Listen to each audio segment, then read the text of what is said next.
Me pongo en la ventana y ahí es donde yo ya decidí, me voy a aventar. Pero hasta eso, porque dije, si me aviento me iré a morir porque está muy, muy bajito, pues. Yo quería asegurarme. Dije, tal y nomás me rompo una pata y voy a estar ahora. No.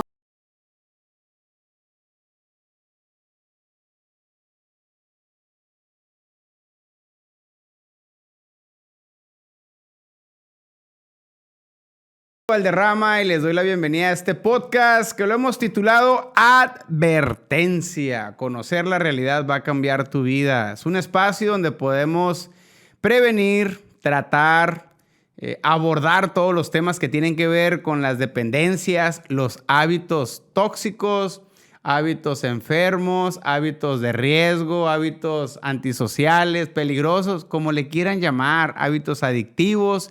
Pero es ahí donde nos enfocamos, tratar de abordar temas espirituales, de salud mental, que te puedan nutrir, alimentar, motivar y ser mejor que lo que fuiste el día de ayer. Así que estoy bien contento porque estamos avanzando muy rápido.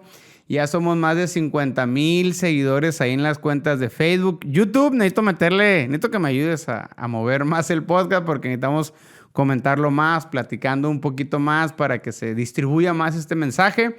También estamos en TikTok como Tato Valderrama, Instagram y en todas las redes sociales. Muy bien, pues tengo el privilegio de conocer a una pareja y sobre todo a la parte femenina de esa pareja. Ya son algunos años de tener una buena relación de amistad y es una de estas personas que tiene una historia de esas que parece sacada de un libro de ciencia ficción, ¿no? De una película de Marvel.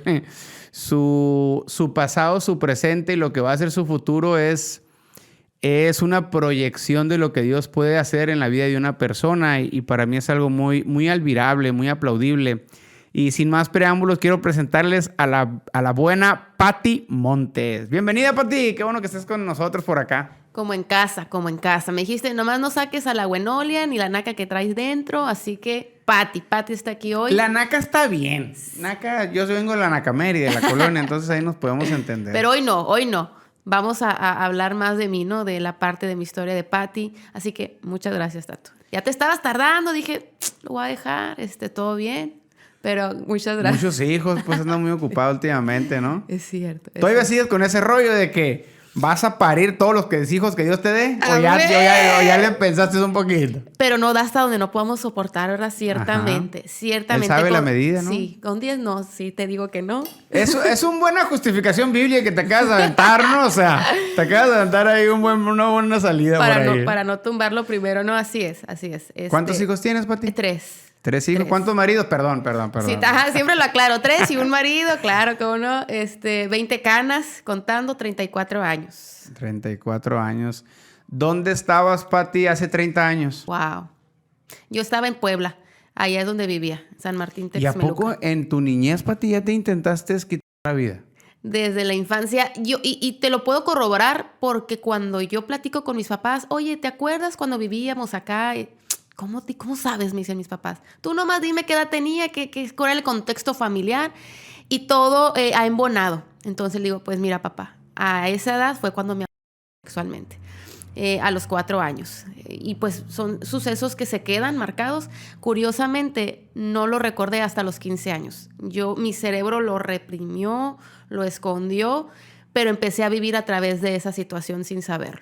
O sea, recuerdas el suceso. No te estoy pidiendo que me lo redactes tal cual, pero si me podrías abordar cómo fue ese momento. O sea, ¿era un día por la tarde? ¿Era un familiar? ¿Te habían dejado solo? O sea, ¿cómo fue esa situación? Vivíamos en un tipo condominio, así se utiliza allá, ¿no? Son departamentos todos juntos en una sola área. Y yo estaba en el piso acostada. Cuando abro los ojos no había nadie. Supuse que me quedé dormida y me dejaron. Y era en mi casa, en mi propia casa, y la puerta de la sala estaba abierta. Entonces me levanté así, buscando a mi papá, a mi mamá, y salgo al patio, un patio común. Y yo llorando, papá, mi mamá. ¿Patio común colindaba con otras casas? Sí, con todos los demás departamentos, era de 2 pisos. Entonces un vecino, que claro que lo conozco y era un amigo de la familia, se me acercó y ya sentí confianza. Me dijo, no pasa nada, es que tus papás están aquí. O sea, No recuerdo exactamente qué me dijo, tus papás están aquí, pero sentí que él me dijo que todo estaba bien, ¿no? Ya en esa parte me dijo, ven para acá, yo te voy a cuidar. Y ahí es donde sucedió, me lleva detrás del lavadero y ahí comete el acto, ¿no? Yo en ese momento, sinceramente, recuerdo cómo me sentí. Dice, un niño pues no puede hablarlo, pero claro que lo siente y sabe que está mal. Entonces sentí mucha soledad y mucho miedo. Sentí un miedo terrible. Entonces yo lo único que pensaba es, ya quiero a mis papás porque él me dijo que todo estaba bien y no es cierto. Y lloré y estaba llorando detrás del lavadero. Y él ya, me dijo ya, y se fue. Y me dejó ahí llorando. Entonces ya cuando llegan mis papás, para cuando llegaron, yo ya no recuerdo absolutamente. De ahí yo ya no sé. Pero ellos me platican que se fueron a una fiesta justo al lado de la casa, así. O sea, mi papá, pues hasta ahorita siente culpa, ¿no? Dice, es que al lado, o sea, y pues no era nada, no había nadie, o sea, no. Y así es como suceden las cosas. Simplemente un descuido, me dejaron sola y a partir de ahí. ¿Crees que una persona, ya, o sea, específicamente hablando del perpetuador, él o este perfil de personas, crees que lo planean? Porque se me hace que fue algo que, o sea, vio la oportunidad y ¡pum!, lo hizo. ¿O es algo que ya lo maquinan, lo van planeando? O sea, ¿has investigado un poco sobre eso o no? Tanto así de los jugadores no, pero sí los perfilan y sobre todo tienen que ver con personas de confianza.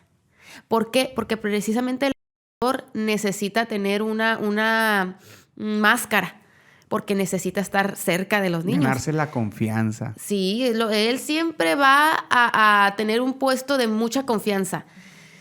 Al rato no vamos a estar mal pensando de todo, sí, qué bueno, así debería de ser, pero son los que toman esos puestos en la familia. Yo me ofrezco, yo lo hago, no pasa nada. Hasta con la voz bajita, son los que siempre amor y paz, o sea, tienen ese perfil. Entonces, él era un conocidísimo, por eso yo sentí confianza y pues, ellos necesitan eso para que el niño no sienta que está siendo abusado, sino que es parte de la misma relación y que es normal. Y sí, uno lo puede llegar a entender en su mente tan pequeña, pero en su alma hay algo que ya se marcó, ya se rompió, ¿no? Fíjate, lo que estás diciendo es bien importante porque vuelve a activar la alarma de los padres de familia. 2 casos. Hace poco fuimos a comer con unos amigos, un matrimonio, un restaurante en la noche. Y llega la esposa de mi amigo, llega en su camioneta como con 5 o 6 niños de la escuela de su hija, ¿no? Y yo le digo, oye, qué interesante, o sea, son las 11 de la noche y te dejan a los niños. No, sí, los he traído todo el día, me dijo. O sea, sus papás saben que con nosotros en nuestra casa están seguros.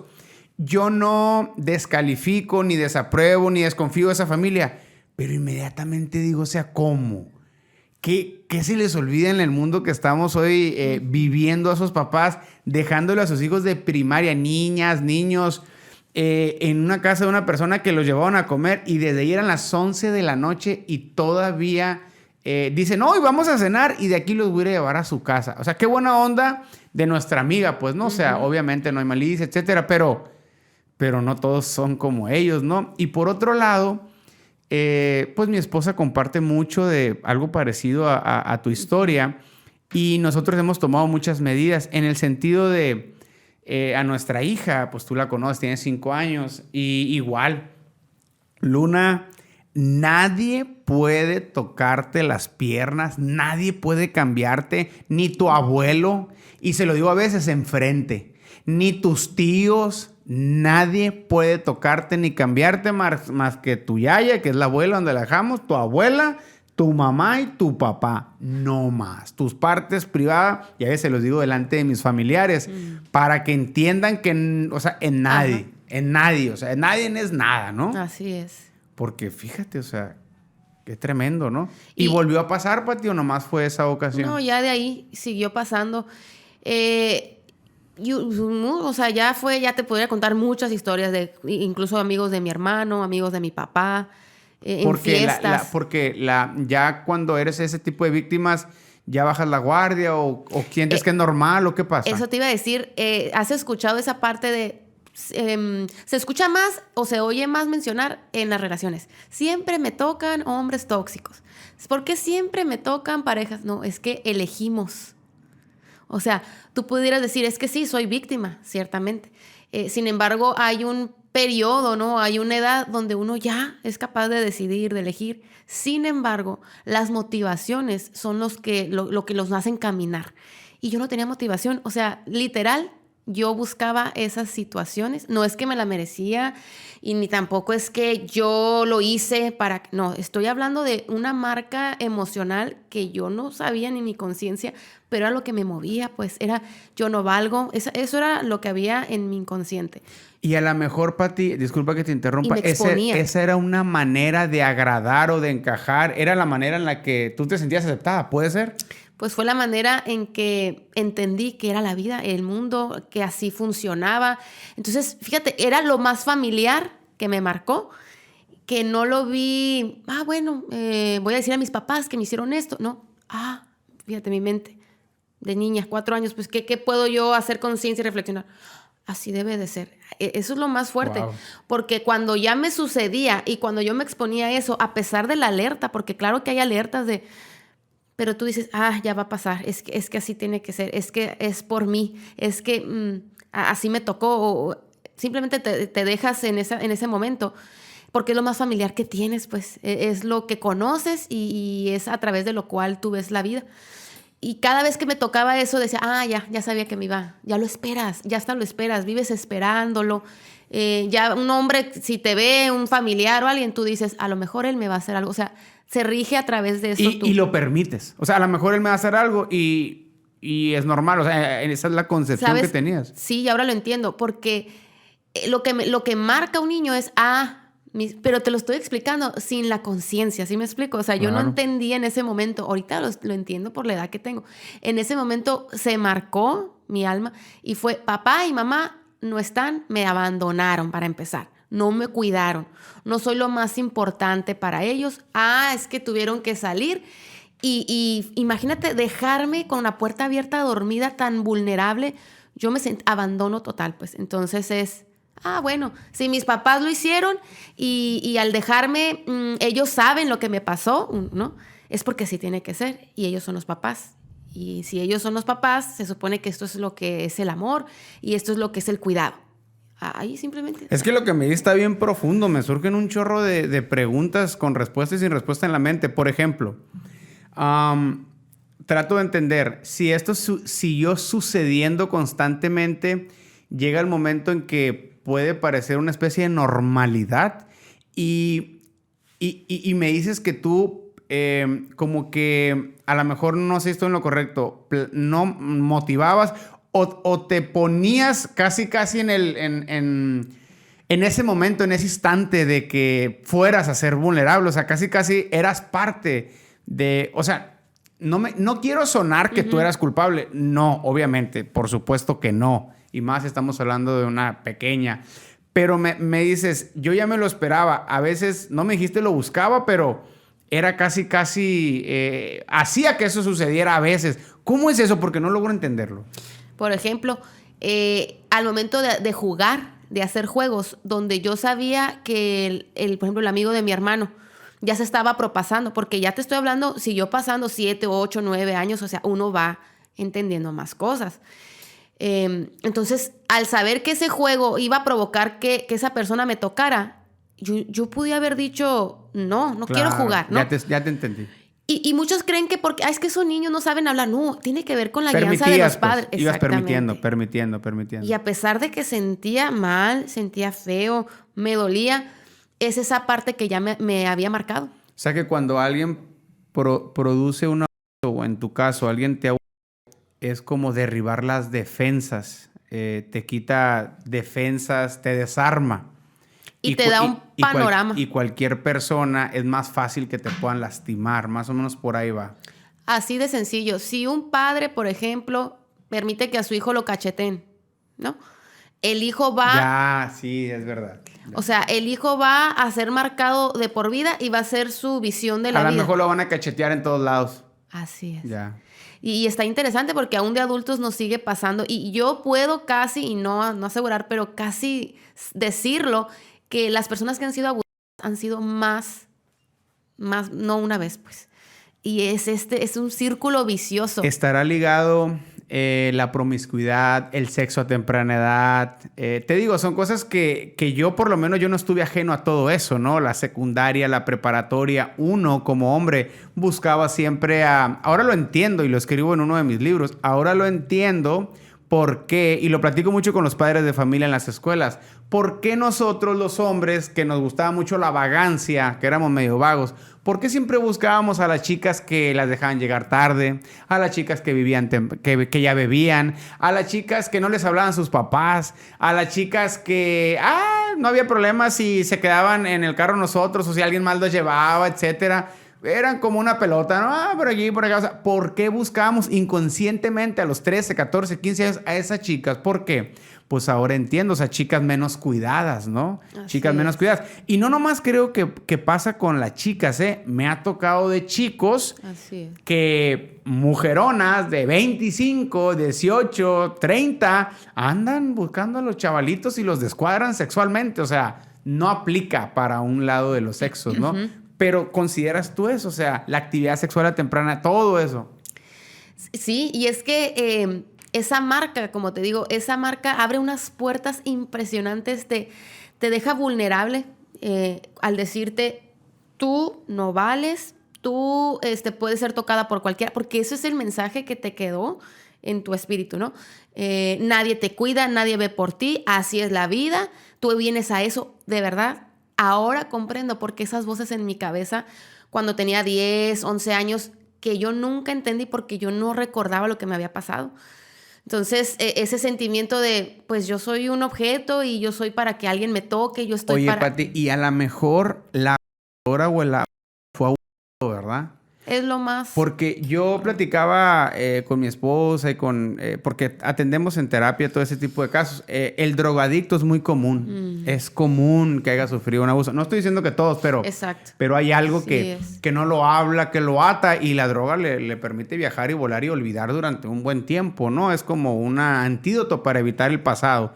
Entonces... Yo platicaba con algunas gentes y le decía, oye, por ejemplo, nosotros fuimos vagos, novieros, a las discos, salíamos con chicas por aquí, le poníamos el cuerno a una, etcétera, por acá.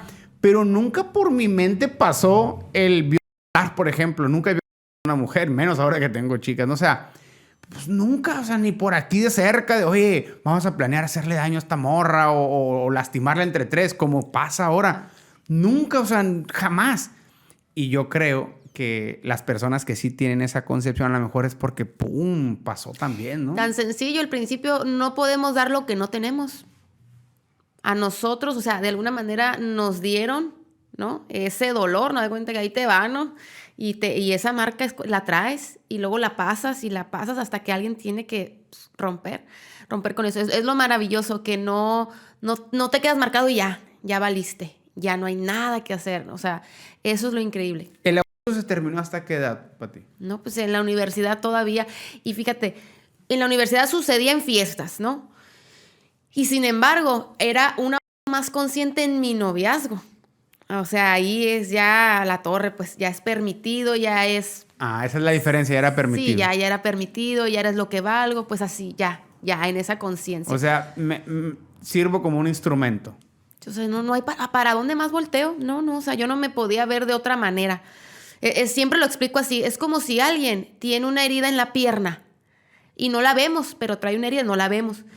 Y queremos que esa persona juegue fútbol. Oye, ven, vamos a bailar. O sea, y esa persona no puede hacer muchas cosas, se siente limitada porque está atrapada con esa herida, ¿no? Y él ve todo a través de esa herida. No, ¿para qué jugar fútbol si duele? No, es que duele bailar. Y tú, ¿cómo va a doler bailar? No. A través de esa situación yo miraba la vida. Entonces imagínate, todo era el asunto sexual. Pues me quieren para eso, yo nada más valgo para eso.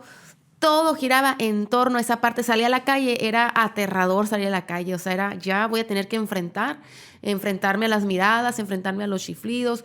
Y hay mujeres que se enfrentan a eso, pero, o sea, no es como No es algo más allá que molesto. Para mí era, ya ves, la vida me está diciendo que eso soy. Y por fuera sonríes y la gente piensa, o los cuates pensaban que, es que le gusta ser así, ¿verdad? Te digo porque eso pensábamos, la gente, la sociedad piensa eso, ¿no? Mira, sí le gusta, mira. Claro, exactamente. Pero ya uno se empieza a volver violenta. Ya empieza la ira, empieza a desencadenarse en violencia. Y ya esa es otra parte también, ¿no? Que surge en la persona de una... Te casas, en Pati, la vida, perdón. ¿y cómo esto resurge o cómo esto tomó partida en tu relación? Ya. ¿O no tomó partida? No, claro. Y ya cuando yo me casé, ya gracias a Dios conocí a Jesucristo, ¿no? O sea, que sí es un punto y de mucha diferencia, un parteaguas. Aún, y sin embargo, porque conocer a Jesucristo tiene que ver con un caminar, ¿no? Tiene que ver con procesos, con transformación, con sanidad, o sea, no es varitas mágicas. Entonces, cuando yo me caso, afecta totalmente la intimidad, totalmente, y totalmente la parte de mi papel como esposa, como amante, como mujer. No, o sea, todavía para cuando yo estaba así, o sea, la verdad no me da vergüenza, ¿no?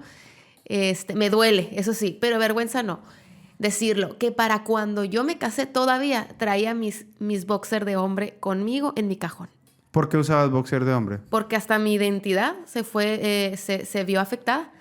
Oye, niña de 4 años, soy mujer, me hicieron esto. Mi cerebro, mi espíritu, ¿qué es lo que recibió? A las mujeres les pasa eso por ser mujer. Eso fue y horrible, porque en la adolescencia yo dije, a la torre, voy a crecer, me voy a desarrollar, voy a terminar siendo más mujer, ¿no? Porque yo sabía que era una niña. Y aún así me hacían daño. Dije yo, esto se va a volver más difícil de sobrellevar. Entonces me golpeaba el cuerpo, me vestía de hombre, me apretaba para que no me viera como niña, porque mi problema era ser mujer, pues. Porque las mujeres son... Wow. O sea, en las noticias que vemos, violaron a una mujer. Entonces yo decía, yo debía haber sido niño, pero no, porque los niños son horribles, los hombres hacen daño, entonces no quiero ser niño y no quiero ser niña. ¡Pum! Ahí empezó esa situación de un problema de mi identidad. Oye, Pati, ¿y si ya te empezaste a vestir como hombre o a tener una tendencia de parecer hombre porque si te sentías mujer, pues te sentías vulnerable, ¿verdad? Frágil, y desde la estructura o la figura de un hombre, pues era como que, pues posiblemente si me ven ruda ya no me van a lastimar. Y no te dio, Pati, porque he oído, ¿verdad? Que todos los hombres son malos, todos los hombres, o sea, generalizan, y creo que es un súper errorzazo, ¿verdad? Así como no todas las mujeres son iguales, no todos los hombres son lo mismo. Entonces, no te dio por decir, bueno, todos los hombres son malos, todos los hombres son... Todos los hombres hacen algo. Entonces, el deseo de buscar el sexo opuesto, o sea, el lesbianismo.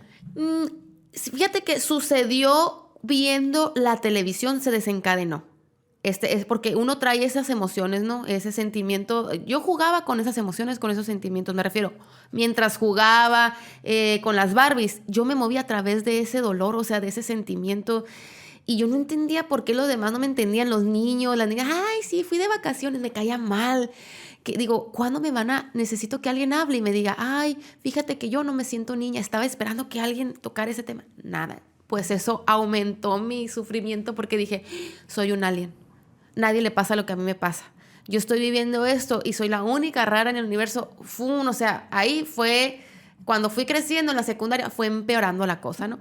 Y a esto voy, que cuando yo veía la tele, fíjate, qué bueno que preguntas, se me hace muy curioso, a lo mejor a alguien le pasó, le está pasando o lo puede entender. Miraba la televisión y cuando había una escena de beso, ¿no? Que se besaban, yo no me sentía ni la mujer ni el hombre. O sea, yo no sentía que yo fuera el hombre o que fuera la mujer. Sin embargo, cuando ya que se besaban y que decía te amo y así, yo sentía que yo era el hombre. O sea, yo sentía que yo era el hombre, sin embargo no me gustaban las mujeres. Y dije, a lo mejor sí, si las beso y sí, claro que probé en la adolescencia. A ver, a lo mejor me gustan las mujeres. No, y de hecho no me miraba ni casada con una mujer, pero no quería tampoco que me gustaran los niños. Porque le tenías miedo. Sin embargo, debía de tener una postura a través de la cual caminar. No podía no ser nadie. y tomé la del niño. Cada vez que escribía en masculino. Y ahora que checo mis escritos, porque los guardé, a la torre, todo. Si tú los lees, si los lee un psicólogo, era un niño el que estaba escribiendo. Y todo lo hacía desde el sexo masculino. O sea, me refería a mí en hombre. Entonces ahí decidí. O sea, traías tu autopercepción, la traías por todos lados, ¿no? Sí. Cuando me dices, me creí un alien, es por eso, porque no sabía, no te identificas con el hombre, con la mujer.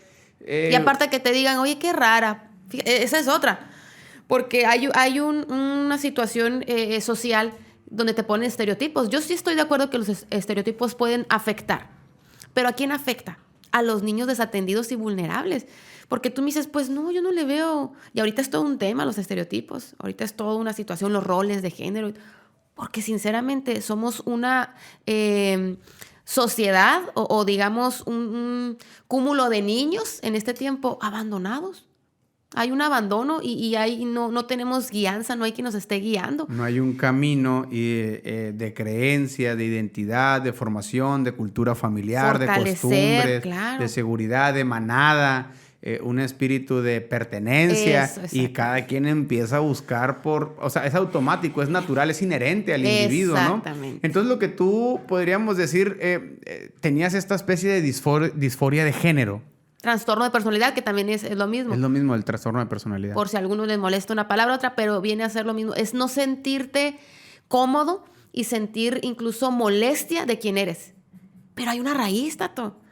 O sea, ¿de dónde vino esa molestia? ¿Por qué odio pertenecer a este cuerpo, habitar este cuerpo? O sea, wow. ¿Por qué? Yo no lo supe hasta los 15 años antes de decidir suicidarme, que esa fue la primera vez. Ahí lo descubrí y eso fue una oportunidad para encontrar una razón para vivir, ¿no? Porque siempre lo he dicho, y así lo siento yo, la persona que está padeciendo depresión, que está padeciendo ansiedad y que ya tiene pensamientos de suicidio, no es que no quiera vivir, sino que está buscando razones para vivir, más bien, no es que quiera morir, está buscando razones para vivir. Y eso dije, a los 15 años dije, voy a buscar razones para vivir. Y en el fondo yo no deseaba morir, pero esa era la única solución que yo encontraba. Porque cada vez que avanzaba el tiempo, esto iba creciendo, pues cómo no, si no lo estaba atendiendo, no sabía ni qué tenía, mis papás tenían sus asuntos. Llega como las drogas, que dices que se va volviendo, ¿cómo le llamas? Que ya no sientes una cosa y no te hace la otra. La tolerancia, pues no, vas tolerando cada vez más, ¿no? El efecto. Es lo mismo. Entonces, a raíz de esta disforia que después lo descubrí, incluso fui a la psicóloga, yo ya había investigado, le dije, yo tengo esto, me pasó esto. Me dijo, no sé qué haces aquí, me dijo. O sea, tú deberías de ser hasta psicóloga por los términos que se manejan, ¿no? Pero yo desde los 15 años me propuse investigar cómo es el ser humano, por qué vivimos, por qué sentimos, porque quería entender por qué sentía como sentía, por qué veía como veía, por qué me pasaba lo que me pasaba. O sea, necesitaba entender la vida, porque hasta los 15 años yo no entendía nada. Y tuviste ahí una crisis existencial, o sea, ¿para qué estoy viviendo si me ha pasado esto, me ha pasado aquello? O sea, nací para esto, pues mejor me voy. Y intentaste dar ese paso, ¿y cómo fue ese proceso? Eso fue ya allá en Nogales. Vivíamos en una casa de 2 pisos y de hecho justo estaba yo en internet y un chavo me dijo, oye, ¿quieres ver algo? Le puse la cámara y me puso su miembro. Ahí me dio grité y dije, ya no puedo, o sea, así voy a vivir toda la vida. Dije, yo voy a terminar o prostituta en la calle. O sea, yo ya ahí vi mi futuro y dije, no quiero. Porque no sabía que había salidas. Yo pensé que había nacido así. O sea, ¿sí me entiendes? No es como tener una discapacidad y te digan y te traten, oye, mira, te expliquen. Ay, ¿qué onda? Pues tenemos discapacidades también emocionales, pero ¿quién lo sabe? ¿Quién lo entiende? Eso es un tema incluso tabú a veces, que dicen, no, es que no todos podemos conocer las emociones. Las emociones todavía están siendo estudiadas. Bueno, entonces yo ahí me pongo en la ventana. Y ahí es donde yo ya decidí, me voy a aventar. Pero hasta eso, porque dije, si me aviento me iré a morir porque está muy, muy bajito, pues. Yo quería asegurarme Dije, tal y nomás me rompo una pata y voy a estar ahora. No, dije, más sufrimiento. No es negocio. No, si lo voy a hacer, lo voy a hacer. Entonces, ahí estaba yo. Pero era capaz de aventarme nomás para... Fíjate, ahí yo aumenté el cutting porque ya lo venía practicando. El cutting. Ya lo venía practicando, sí. Que es como te mencionaba, es tanto el dolor, es tanta las voces dentro de ti que necesitas una válvula de escape. Entonces, ¿cómo? No sé si lo han hecho, pero si te duele una muela y no tienes la pastilla, ¿cómo haces para evadir ese dolor? No sé si les ha pasado o lo han hecho, pero puedes eso, pellizcarte, te pellizcas, te pones a cantar, o sea, buscas algo para evadir, para silenciar eso, ¿no? Y yo lo descubrí con el cutting. Con el cutting yo llegué a esa parte que nació a los 8 años, que fue un momento muy fuerte donde mi mamá pues me gritó y me golpeó porque estaba en su crisis también ella, en una situación ahí muy particular con mi papá. Y ahí fue otra marca. Mira, ahora hasta mi mamá, o sea, de lo rara que soy, o sea, ni ella me soporta, no soy una persona tolerable, no quepo ni aquí ni allá, lo me comparaban mucho con otras niñas. Salí corriendo de la casa y me subo yo al techo y tratando de cómo eso que tenía se apagara. Ya había golpeado paredes, pero no me funcionaba. Dije, me voy a aventar del techo. Pero en ese momento vi una botella y dije, no, así, o sea, así, un conecte así. Y sentí que me ardía la sangre así y empecé a agarrar vidrios de ahí que había en botellas y las eché en una bolsa y me acuesto yo en ese tinaco que era de piedra, pero no tenía agua. Ah, ¿te metiste adentro? Sí, me metí, echo los vidrios y me empiezo a revolcar así. Y me empiezo a cortar. Y ahí ya hubo una conexión, totalmente. O sea, yo de alguna manera lo decidí, ¿sí? No es como, ay, no sé, de repente me levanté y sentí ganas de cortarme o vi el cuchillo y no. Yo decidí, porque dije, si me aviento, o sea, estarme aventando, me voy a estar lastimando y no quiero quedar. Algo que nomás me haga en el momento, pero yo pueda tener el control, ¿no?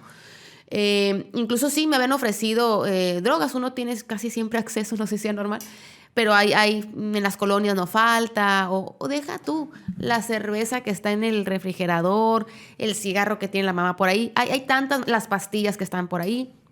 Yo había probado de varias formas, ¿no? También igual me había quemado con la plancha, el clavo.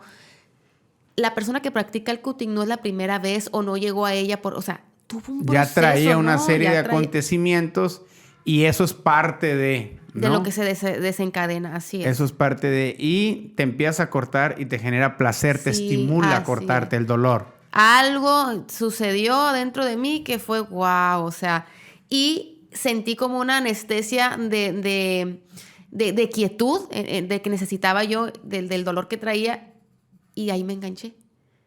A partir de ahí, siempre mi navaja en la cartera, en la hora del receso el vidrio.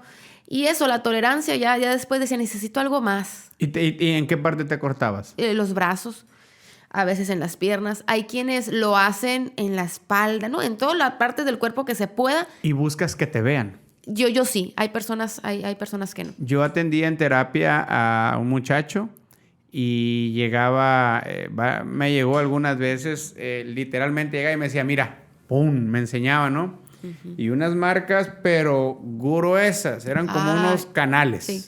O sea, y yo trataba de no darle importancia al hecho físico en sí, ¿verdad? Yo, órale, sí.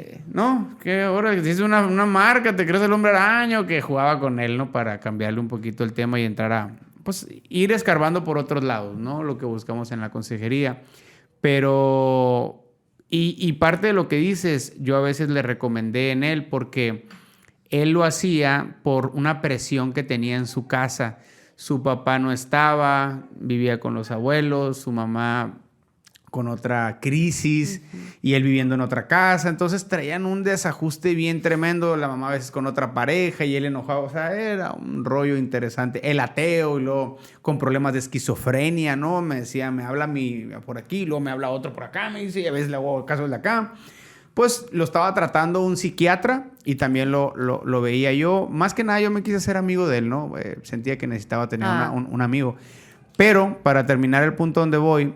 de su trabajo lo mandaban para acá conmigo Y cuando me llegó así, esas veces que ya me llegó así, que dije yo, wow, de aquí sigue que se quite la vida este amigo o algo. Entonces yo, en parte, muchas veces sí le dije, mira, va para largo el proceso de sanidad, ¿no? No es de la noche a la mañana. Y luego ateo, y luego, híjole, o sea, un poquito más difícil. Pero le digo, cuando sientas eso, le dije, si tienes agua, porque él estaba en la cocina. Entonces le digo, si tienes agua helada, agárrate agua, échate agua en la cara, le decía. Sal, deja todos los cuchillos, o sea, maneja cuchillos, pues sal afuera, le decía.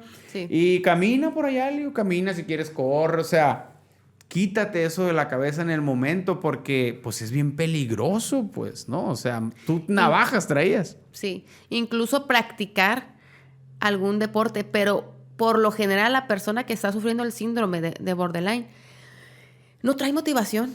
O sea, me pudieras decir, es que te puedes inscribir aún, pero mañana dejo de ir. Está muy fuerte. Y son personas, por lo general, que han sufrido un estrés en su vida que no lo pueden manejar. Ya sea algún divorcio que los marcó, algún accidente en la familia, alguna pérdida de un ser muy querido, algún abuso. Y es esa tendencia, cuando se sufre eso, es una manera de gritar a la vida o decir, no sé cómo sobrellevar esto. No lo entiendo, no sé qué hacer, no lo sé manejar. Y a partir de ahí, ¿no? ¿Y tus papás sabían cómo lo trataban, Nunca lo supieron. Yo se Pero los se tuve te que veía decir. que no. No, o sea, no se les decía, mira, me corto, ¿no? Pero lo hacía en los brazos, fíjate, pensando que ellos iban de alguna manera a descubrirlo porque me amaban. Y yo decía, si me cuidan y me aman, ellos, ¿cómo no lo van a ver? Pero si yo les digo, no tiene. Y no. Y eso que hizo alimentó mi sentimiento de abandono y de, mira, no les importo. Traía banditas. Y yo siempre esperaba que mis papás me preguntaran, ¿cómo te sientes? ¿Cómo te fue hoy? ¿Por qué traes esa? Ni siquiera la bandita quedaba con la ropa y yo así todo el día esperando y yo me ponía cadenas, ¡hey! Miren lo que estoy haciendo y luego me quiero poner tatuajes. Decía cosas bien raras. No lo decía con la intención de, voy a ver si me... Pero era todo lo que en mi ser estaba necesitando. Y no tenía manera de cómo... ¿Por qué no me dijiste, no? Tan sencillo. Mendigabas la atención y el reconocimiento, pues, ¿no? Y ahora lo sé. En ese momento no, porque te preguntan, ahorita hay familiares de muchos jovencitos así, oye, pero ¿cómo le hago? Pero no sé qué hacer, pero... Y luego, yo no sabía que ya tiene 3 años. No te preocupes, no tienes por qué saberlo. Porque es una situación así que no se sabe. O sea, es bien sutil. Y cuando no hay esa comunicación con tus hijos, pues por supuesto que nunca menos lo vas a saber, ¿no? Y literal, sentarte y preguntarle cómo estás, no es, ay, sí, es que en el desayuno comemos y hablamos y yo le paso las tortillas y no, literal, ¿cómo estás? ¿Cómo te sientes? ¿Qué estás pensando? ¿Estás cansado de la vida? O sea, esas preguntas te han hecho daño. O sea, nunca las hacemos. Claro. Ay, es que nunca me dijo. ¿Quién anda por ahí diciendo, no? Y además, ¿quién anda por ahí sabiendo cómo se siente? Es que me hicieron esto, siento esto, voy a decir esto. No, o sea, no sabemos. Y recuerdo que en la prepa me hice un corte y me puse una bandita y la orientadora fue la que se dio cuenta. Uh-huh. Fue maravilloso ese día, fue increíble, me mandó, desde que dijo así, Pati, te andan buscando a la orientadora. Sentí, a alguien le importo, dije. Y ya cuando me dice, mija, vi que tienes una bandita, ¿me puedes enseñar? Yo, haz de cuenta que sí.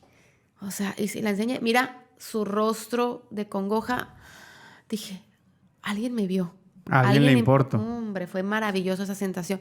Ahorita que tú me dices que hiciste lo contrario con el joven, es lo que normalmente se hace, porque se piensa, este vato quiere llamar la atención. Qué rollo con esta morra, qué raro, no le voy a dar por el lado. Pero es lo que necesitamos, fíjate. No que nos den por el lado, pero esa atención genuina. Y así fue. ¿Por qué, mi niña? Uy, mi niña, fue como... Fue 1 hora, me acuerdo, llorando la maestra y llorando yo. No pudo hacer nada por mí, no pudo hacer más por mí, pero eso fue maravilloso en ese día, fue motivante para mí, fue decir, me marcó. O sea, a alguien le importa, a la orientadora. Me duró 1 mes nada más. Me duró 1 mes esa motivación de, hey, a alguien le importa, o sea, alguien está preocupada por mí. Pero dije, pero no es mi mamá, pero no es mi papá. No la veo diario, no siempre me mandaba a llamar. y yo esperando que me llamara otro día, pero tenía sus asuntos, ¿no? Otras cosas que atender y ahí... Si supieran los maestros de las escuelas la diferencia que pueden hacer, ¿no? Qué interesante, ¿verdad? Sí, que a pesar que no es su trabajo, pero pueden marcar. Totalmente, porque el segundo lugar de socialización de un joven o un niño es la escuela. Así es. Entonces, a los maestros lo ven casi la mitad de su vida, ¿no? O sea, lo ven un cuarto del día, o sea, lo ven una cantidad de horas tremendo, pues, ¿no? Porque el joven o el niño pasa en la escuela un gran porcentaje de su vida. El día tiene 24 horas, 8 horas duermes, 8 horas en la escuela y otro 8 horas en tu casa. Así es. Entonces pasa un súper de tiempo en la escuela. Y si supieran todo lo que puede lograr una relación del maestro o de alguien de la escuela. Cuando nosotros analizamos los 5 factores de riesgo de por qué se droga un adolescente, en uno de esos dice poca o baja comunicación escolar con sus maestros. Un factor de protección muy importante es la relación que tienen con los maestros. Fíjate, pareciera que no. Son una influencia. Totalmente. O sea, no es simplemente el maestro, son una influencia. Pati, y pasa todo eso en tu vida, ¿y cuándo empieza el proceso de restauración?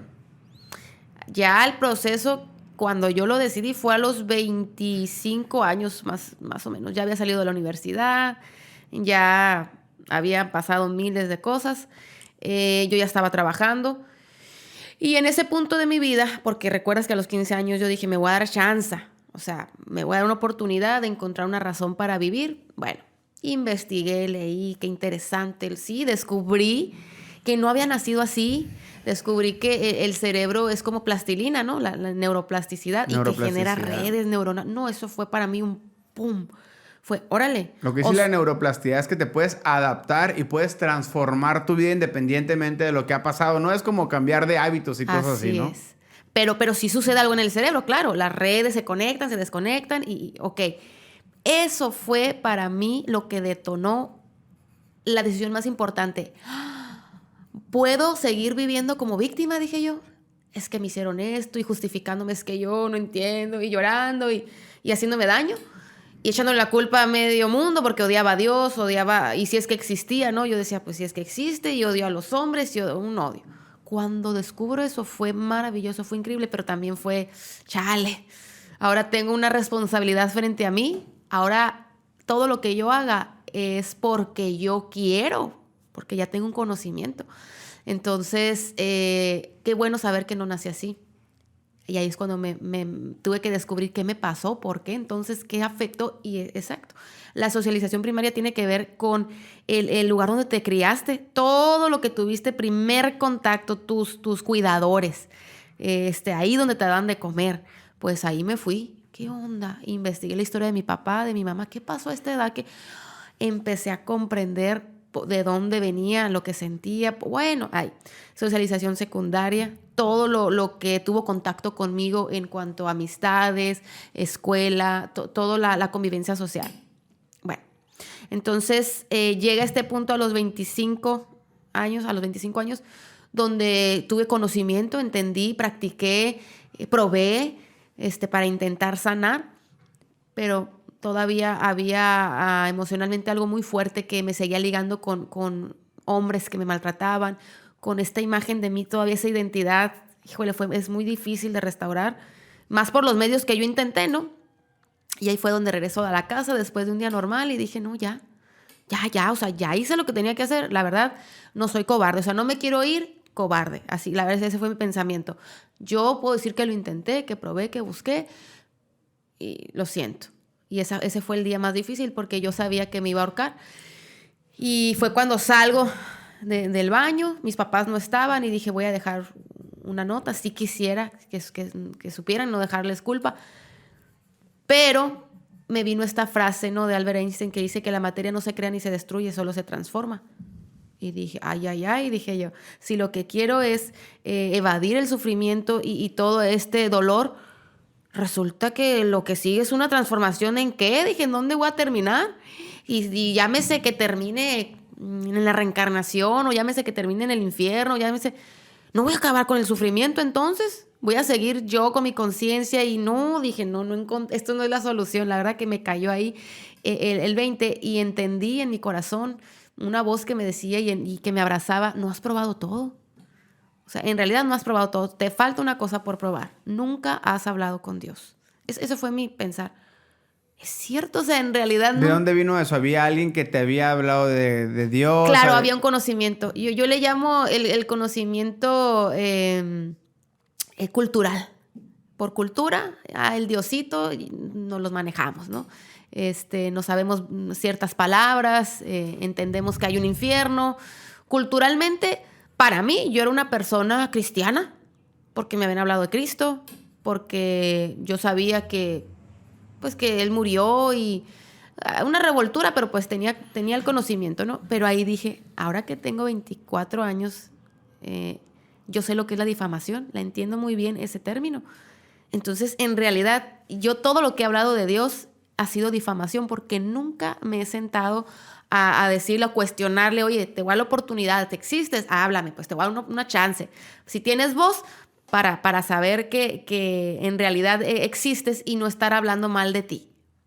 Ese fue mi pensar. Uh-huh. Dije, le voy a dar oportunidad. Sientes esa voz interna y no has probado todo, te dijo. Así ¿Y luego es. qué pasó a partir de ahí? Ahí dije, Señor, así, ¿no? O sea, como, tú existes, tú eres real. Y empecé ahí, porque si tú eres real, qué curado sería conocerte. O sea, de verdad, que tú existieras y me digas, yo soy ese Dios que te puede ayudar, ¿qué quieres, Señor? Pero si no existes, no pasa nada, ya lo intenté, no pierdo. Pero hubo una respuesta. Yo soy el camino, la verdad y la vida. Te pudiera decir que fue en mi cabeza, que lo escuché, pero no era mi voz. O sea,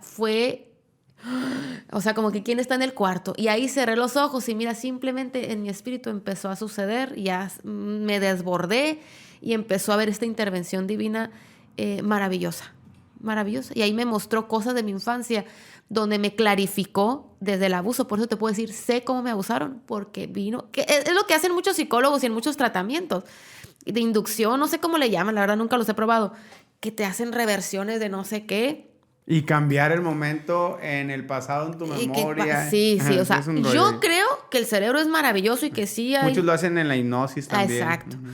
Entonces yo pude ver mi infancia, todo fue con los ojos cerrados y fue, así te lo digo, parece que fue una consulta con el médico de médicos que me intervino y me fue puntual.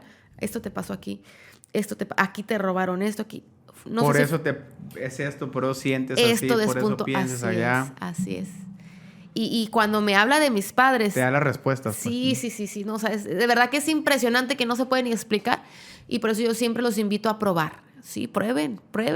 O sea, lo que te construye, pruébalo, no pasa nada. Pero no es una experiencia transferible, pues. ¿Qué más quisiera yo cuando me dicen, oye, Pati, ¿tú qué pasaste por esto? Para que hables con mi hija, qué bonito, qué intención tan maravillosa. Y le digo yo, wow, quisiera yo poder rescatarla y sacarla. Lo único que puedo hacer es darte la herramienta, pero para que entiendas que es un proceso. No va a ser de la noche a la mañana. Y es un proceso de atención donde tú eres el factor más importante, papá. O sea, acércate y dile, hija, ya sé que te cortas, que no se sienta juzgada. E incluso, o sea, se me hace que lo van a tomar muy mal, pero tienen que saberlo. Incluso si te quieres cortar, aquí conmigo. Porque te voy a decir algo. Los papás no van a cambiar a sus hijos. Sus hijos son independientes, son individuos que tienen su libre albedrío y lo van a hacer a escondidas, ¿no? Te digo que es delicado porque tú no le dirías a un papá, ¿verdad? No le dirías, si tu hijo va a tomar, ok, déjalo que tome enfrente de ti. ¿Cómo lo manejarías? Lo que pasa es que en el tema de las sustancias, por ejemplo, no sé si sea exactamente lo mismo con el tema del cutting, porque muchos papás acostumbran eso. Si va a tomar, que tome en la casa y que va a hacer delante de mí, porque que lo ande haciendo allá, ajá, que mejor lo haga acá. Para mí eso es una pésima manera de abordar exacto. Un tema, porque pues al final del día eso no resuelve nada, ¿no? Decirle al muchacho, hoy aquí vamos a tomar los dos, normalizar más eso y pensar que si lo hace en tu casa no lo va a hacer el día de mañana o que no se va a emborrachar en la calle y va a quedar vulnerable, expuesto, pues la verdad no es nada eso, ¿no? Ajá. Más que nada yo recomendaría otra cosa. Al final del día es verdad, si el joven en este caso quiere hacer eso, ¿qué haría yo? Porque conozco el tema. Bueno, hablemos sobre eso, ¿verdad? Tengamos una conversación sobre las bebidas alcohólicas, ¿verdad? Los riesgos, esto, el otro, el por qué lo quieres hacer. O sea, una plática sin dramatismos, conciencia, para crear conciencia y buscar la manera de quitarle esa expectativa falsa que pueda tener su mente y hacerle entender que esa conducta está obedeciendo a una necesidad más profunda. Entonces yo me iría por ese lado, ¿no? Correcto. Y a eso voy. No creo que el joven diga, ok, papá, me voy a cortar. No creo, pero te desarma. Te voy a decir por qué. Cuando mi papá aplicó eso, cuando él cambió su vida, cuando él conoció a Dios y dijo, ¿qué estoy haciendo? Y hubo una transformación en la familia, una sanidad, y seguimos nuestros procesos. Él supo que eso que había dejado en el olvido, esa relación, supo que si la retomaba, no estaba todo perdido. O sea, yo ya tenía 23 años, pues él pudo haber dicho, pues ya, ella ya está grande, ya no. Tomó en sus manos esa responsabilidad y me dijo, yo sé que no hice esto, yo sé que esto. Y ahí fue donde le dije, pues me abusaron, fue fue el otro, fue impactados, ¿no? Cuando trataron el tema. Cuando tuvimos esa bendición y esa dicha, así es, de tratarlo en vida, porque a veces pasas procesos donde ya no tienes la oportunidad de pedir perdón. Sí, cada caso puede tener su historia diferente, Exacto. ¿no? Y su trato diferente. No es un método, ¿no? Que quede porque claro. Porque un papá nos puede estar escuchando y dice, oye, mi hijo me amenaza todos los días con irse de la casa si no le doy dinero, ¿no? Entonces, bueno, dile que se vaya entonces, pues, ¿no? Dile Pero que eso se voy, vaya, Tato. ¿no? ¿Qué tanto estás involucrado con tus hijos? Claro, ese es el punto. Y el papá va a saber, este método no es para mi hijo, pero Ese es el punto. sí. Y ahorita dijiste algo importante. Yo, padre, quiero tomar esta situación porque vamos a salir juntos. No es como, pues, para que tomes allá, pues vente aquí y luego, o sea, no, te vas a involucrar. Entonces, si un padre desarma en ese sentido esa barrera que tiene con su hijo, qué maravilloso que se abre ese canal de confianza. Hijo, sabes que yo de adolescente también llegué a probar esto, llegué a hacer esto, yo sentí, o sea, ahí está lo padre.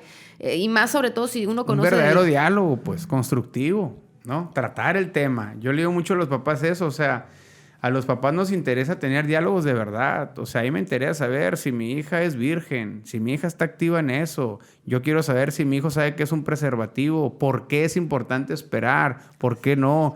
Pero a los papás les da vergüenza. Yo les digo... Señoras, nadie mejor que ustedes puede educar sexualmente a los hijos, a sus hijas todavía. O sea, platícale tu experiencia, pues, ¿no? Platícale tu experiencia. ¿Qué es que a temprana edad ya tengan relación con la mitad del salón? ¿Cuál es el sentimiento, el sentir después de eso? Hay una corriente, y la conoces hoy en día, ¿no? Una corriente de experimenta, prueba todo... Es una sola vida, date. Y yo sí, esa frase yo al 100 con ella, pero todo lo que te construye. Exacto. Entendiendo, yo lo entendí. Oye, estoy enojada con medio mundo, con mi papá, con los abusadores, y yo empecé a hacer cosas porque estaba enojada, pero dije, oye, ¿dónde está el abusador? Y mi papá, o sea, él sigue su vida, y todo el mundo normal. Yo soy la que me estoy afectando, pues. Ahí es donde entendí que el probar es probar, pero para que me construya, porque al final de cuentas no estoy destruyendo a los que me están afectando. Claro. No, me estoy afectando. Oye, Pati, entonces sentiste esa voz, las cosas empezaron a, pues, como que encontraste el porqué de lo sucedido. Y a partir de ahí, ¿qué? O sea, empiezas a orar, empiezas a ir a una congregación, empiezas a leer la Biblia, o sea, técnicamente, porque a veces nos platican mucho, estuve en un encuentro con Dios, oh, genial, Ajá. qué padre. Técnicamente, o sea, ¿qué sigue? ¿Te levantas el día de mañana? ¿Qué haces? Para la gente que nos está viendo. Okay.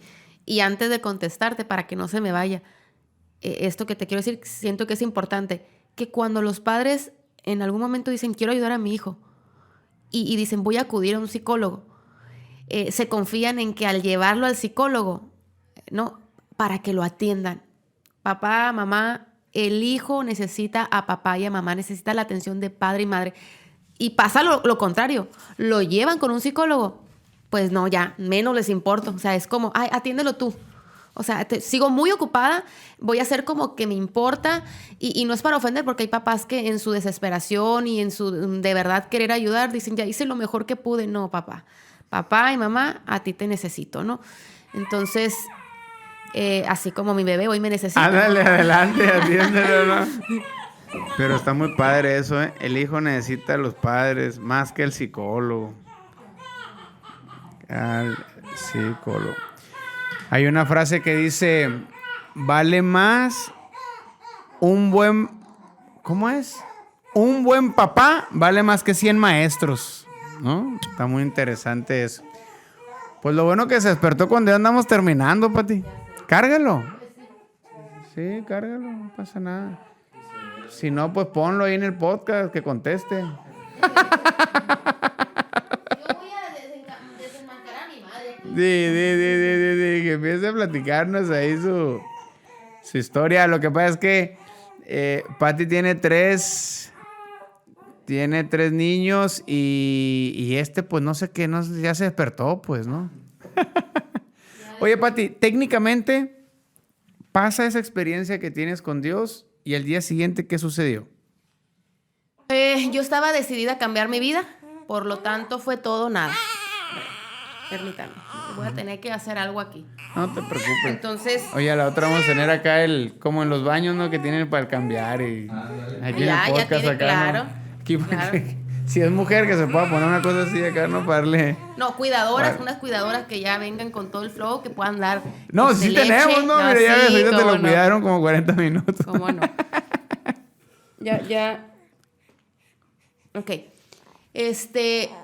Yo estaba decidida, lo más importante, yo estaba decidida a cambiar de vida. Y para cambiar de vida, tengo que hacer cosas diferentes.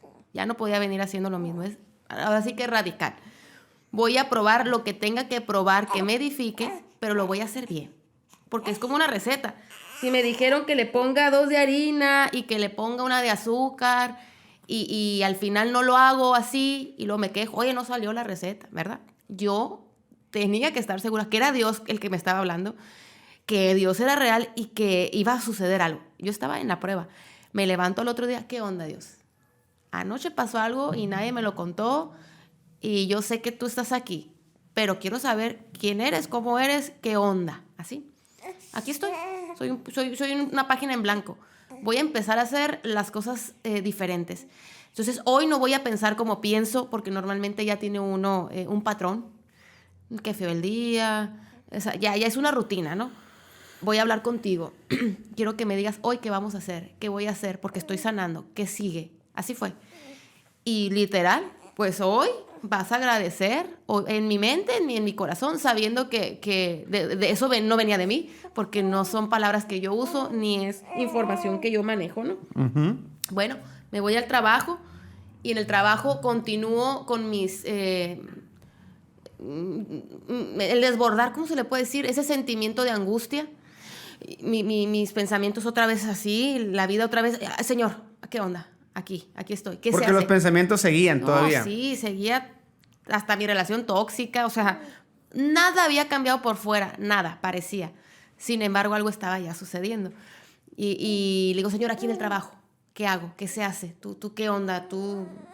Quiero platicar contigo. Todo lo que pudiera evitar que me cortara, que pudiera evitar, era que hablar con él. Dime, contéstame. ¿Y cómo contesta? Pues, como sí habla.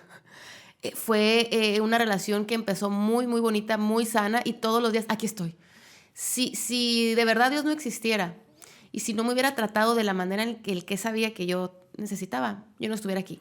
Te empezaste a sentir amada, valorada, empezó a alinear y a poner en orden tus sentimientos, tus emociones. Y tratada de manera única. Te mostró por qué sucedió esto, que no era normal, que alguien, producto de enfermedad o veto a saber, se aprovechó.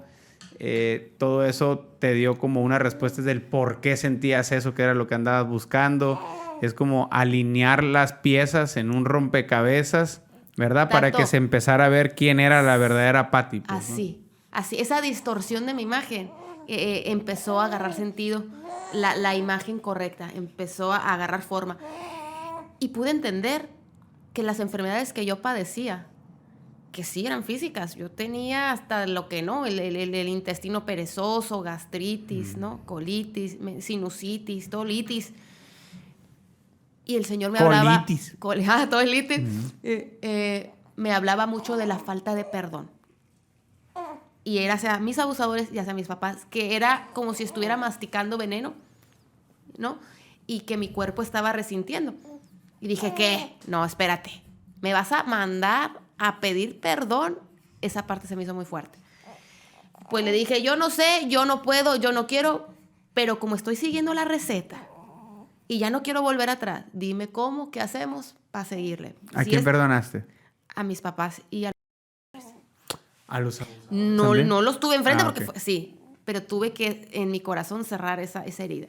En oración. Sí. Es muy recomendable eso. Uh-huh. Y fue guiada por Dios, o sea, porque cuando te dicen tienes que perdonar y no estás listo, fíjate qué duro.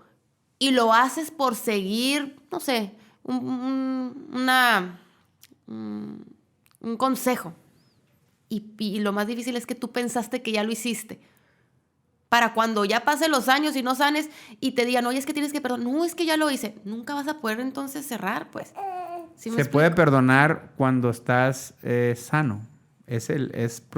Posiblemente es cuando empieza el proceso del perdón. Es que va junto con...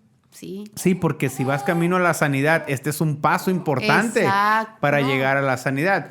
La psicología dice que el perdón es la base de la salud emocional, ¿no? O sea, si no hay perdón, nunca vas a tener una salud emocional.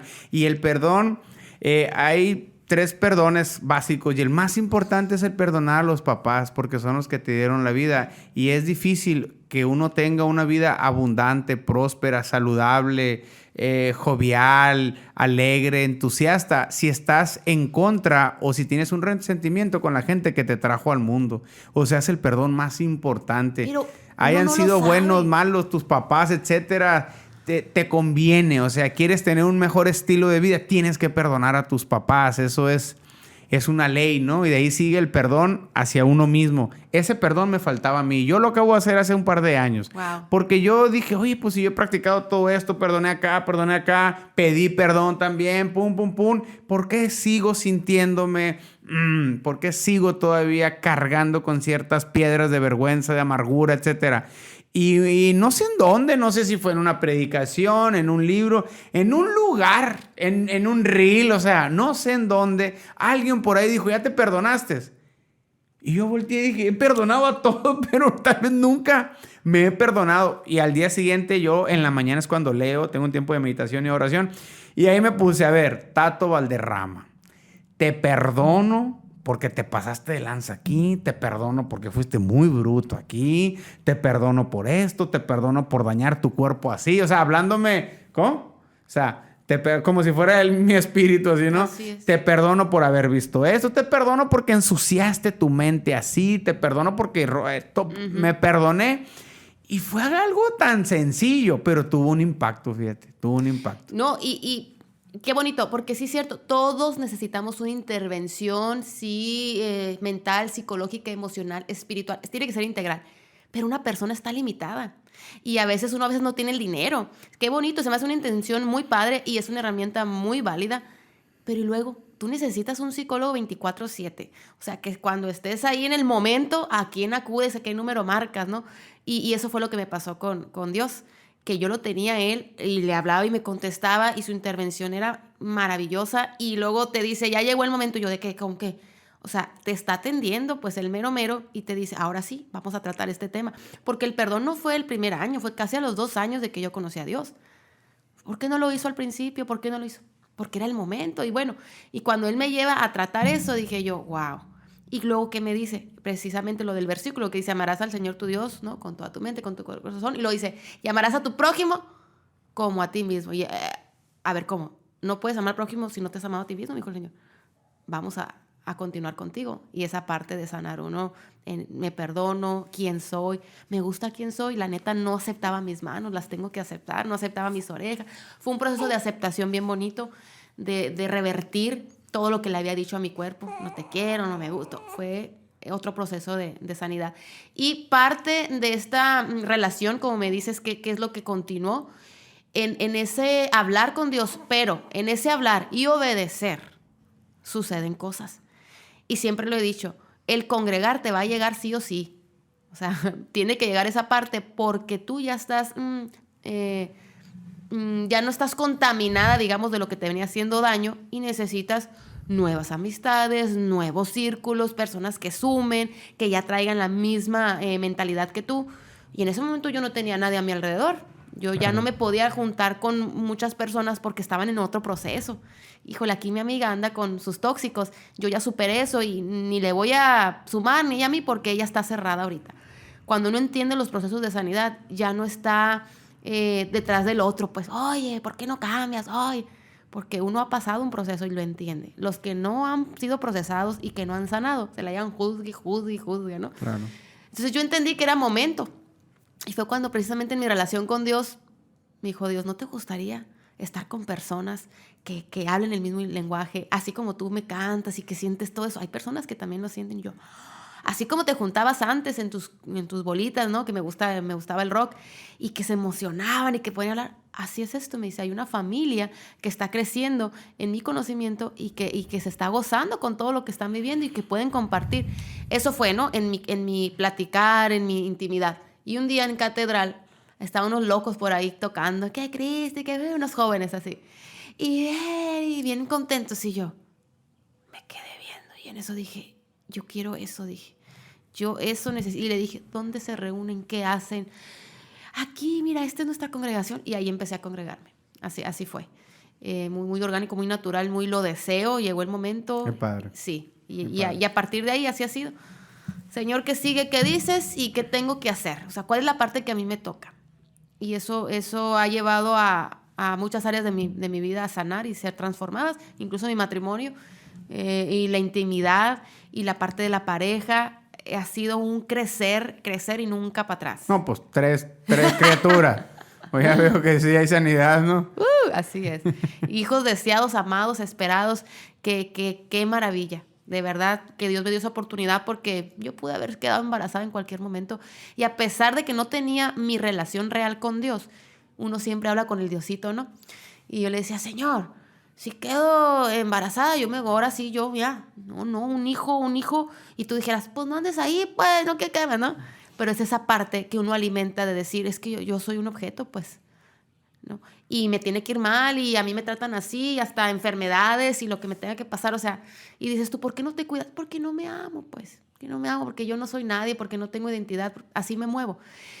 Pero obviamente en el fondo sabía, soy mujer y puedo quedar embarazada, pero no quiero. Yo quiero el día de mañana que si llega a existir esta oportunidad de ser feliz, tener hijos deseados. Qué maravilla. Pati, pues qué orgulloso me siento de ti, ¿no? De tu proceso, de lo que tú has logrado, alcanzado. Me gusta mucho decirle eso a la gente, porque a mí me lo dijo un amigo hace algunos años, como a los 28 años, y nadie me había dicho eso en la vida. Nadie me había dicho, Tato, qué orgulloso estoy de ti. Y un camarada me lo dijo, y cuando me lo dijo fue algo, me hizo sentir tan especial que ahora yo se lo digo a mucha gente. Así que estoy muy orgulloso de ti, Pati. Qué buena onda el proceso. Yo creo que no nos conviene ocultar las maravillas que Dios ha hecho en nuestras vidas, y espero que este testimonio más personas lo conozcan. Sé que comunicas constantemente tu pasado, tu presente, tu futuro, pero eso es lo más potente que hay para manifestar la existencia y el poder del Espíritu de Dios. O sea, más que un libro, más que un culto, un programa, ajá. Más que cualquier cosa está tu vida. O sea, eso nadie lo puede refutar. Nadie. O sea, yo sé la transformación que ha habido en mi vida y eso es inexplicable, ¿no? Y mucha gente piensa que tiene que ser un cambio acá de te andabas muriendo, no te mueres. No, o sea, pueden ser cosas, para unas personas pueden ser cosas muy impresionantes. A lo mejor mi cambio, para ti es como que, pero cada quien va viviendo su nivel de cambio, pues, ¿no? Así como cambian, cada quien tiene su fondo. Así es. En las adicciones hay gente que fondea porque iba a tener una sobredosis, pero hay otro que fondea porque lo cortó su novia, pues ni siquiera su esposa, su novia, y fondeó. Cada quien tiene su nivel de fondo, de experiencia. Y al final de cuentas son esos momentos que Dios aprovecha cuando estamos en esa sala de emergencia diaria, que es ahí donde se presenta el doctor, ¿no? Como bien dijiste. Entonces, pues muchas gracias por compartir aquí tu parte de tu experiencia. Yo considero que debes de plasmarlo en un libro, ¿verdad? Que el día de mañana, que tengas 90 años, que ya no esté la Pati, que tus hijos, tus nietos y tus bisnietos puedan leer la historia de cómo su abuela, por qué su abuela era cristiana, por qué su abuela seguía a Cristo, porque eso para mí es bien importante y es bíblico. La historia bíblica está llena de señales, piedras en los ríos, manifestaciones, estatuas, cosas que hacían y Dios le decía para que sus nietos o sus hijos no se les olvide lo que Dios hizo en este lugar. Yo, parte de eso, por eso me gusta escribir libros. Hice discos, libros, porque un día no voy a poder ni hablar, pues voy a estar todo molacho. ¿Y cómo les voy a decir? ¿Cómo les voy a evangelizar? ¿No? Voy a decir, lean ahí, ¿verdad? Chequen, ahí estuvo algo de por qué nuestra familia piensa así. O sea, no fue nomás porque era una moda o algo. No, es porque en los momentos más difíciles de tu vida, busca al Señor como lo buscó tu abuelo, tu papá, tu tío. O sea, y ahí va la generación, pues, ¿no? Tomando como escudo, espada, etcétera, las cosas de Dios, ¿no? Entonces, todo va tomando un sentido y creo que es lo que más nos hace falta hoy en día, un sentido de vivir. La gente se comporta como animal, vive como animal. Yo ando en la calle y me encuentro 2, 3 gente que me proponen cosas, me dicen cosas, sobre todo raza que me encuentro en el paseo. Yo digo, ¿tienes una familia? ¿Cómo puedes pensar así? Pues, ¿no? Yo también llegan esos pensamientos porque la memoria ahí está, ¿eh? Claro. O sea, los que traemos conductas adictivas, la memoria ahí está. O sea, me llega de repente, te diría mentiras y a veces no pienso cosas. Pero, oye, espérate, pues Dios ve lo que hizo por mí. O sea, ya hay algo ahí, ¿no? Interesante y me ha dado un valor. Y me da mucho gusto eso, que sientas cómo Dios entregó lo más preciado por ti.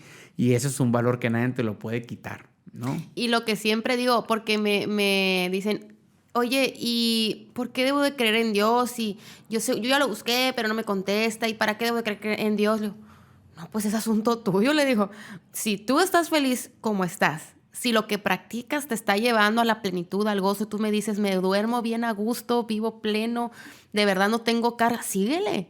Pero si no estás teniendo esto, ni sintiendo eso, pues tú decide, le dije, porque sinceramente a mí no me interesa convencerte de que, hey, eres tú el que debe estar más interesado, ¿no? Claro. Y no es transferible, pues esto es un proceso.